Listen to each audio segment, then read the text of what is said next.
Hello everyone and welcome to Better on the Deck, where I play games old, new and in between, then play them again on the Steam Deck to find out is it better on the deck, and also cover topics related to the Steam Deck and deck life. Before we get on with it, I wanted to again thank you for all the support, and I wanted to apologize as this video is a little bit late. I'd been pretty sick with a nasty bug, so I had this idea to do a sick in bed series of Better on the Deck, where I looked at a few of the games that kept me sane while I got better. Things quickly got out of hand. I have disjointed notes on 3 other games, and then another game I had been keeping my eye on was released. I have nonsensical notes on that as well. The takeaway here, don't try and create content while your brain is leaking out of your nose and you think you are dying. So anyway, let's get on with it, shall we?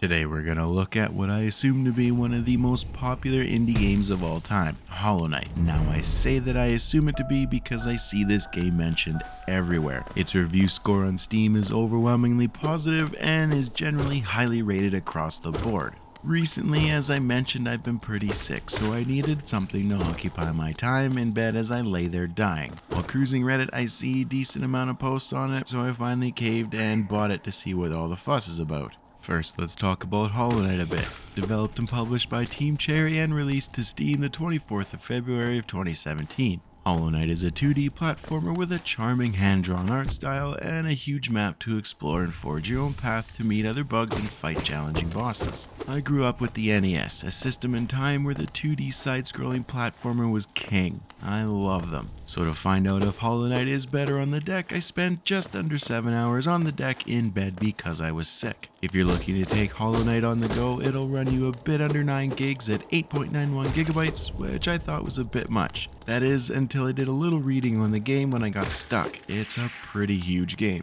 Hollow Knight is a gorgeous 2D platformer with an eye-catching art style and an equally ear-catching soundtrack. The game is set in a dark and mysterious world called Hallownest. It's basically an insect mound. You explore an abandoned anthill essentially. At least that's how it comes across to me anyway.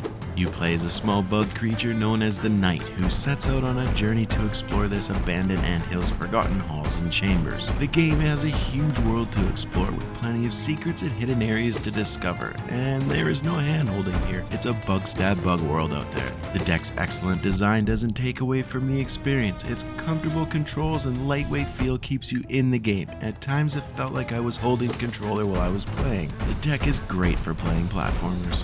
Controls in the deck feel tight and polished, very responsive. As sick and delirious as I was while playing this, I felt connected to this bug knight through this Steam Deck. There was a point where I felt the controls to be a bit too responsive, but after a bit more time, I quickly adjusted to them and grew to really appreciate their simplicity and how well they work with the Steam Deck. Hollow Knight is a very dark and brooding atmospheric game, and the Steam Deck conveys that flawlessly. Hollow Knight's sharp visuals and fantastic sound quality rendered by the Steam Deck really took me away from my sick and misery and made me forget that I felt like absolute shit. That is until I had a coughing fit, which would bring me crashing back to reality.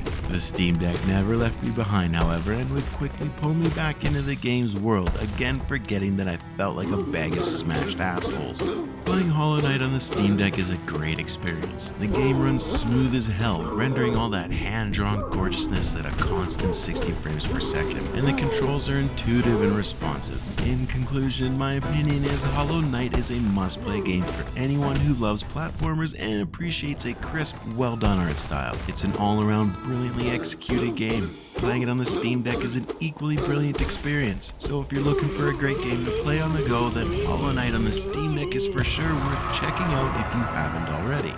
So to answer the burning question, Hollow Knight is better on the deck. Well, that's it. As always, thanks for watching. If you've made it this far, you're a champ and I love you very much. I hope to see you back for the next one. Don't forget to comment, like, and subscribe to stay up to date with my little corner of YouTube. So until the next one, enjoy life on the deck and take it easy, eh?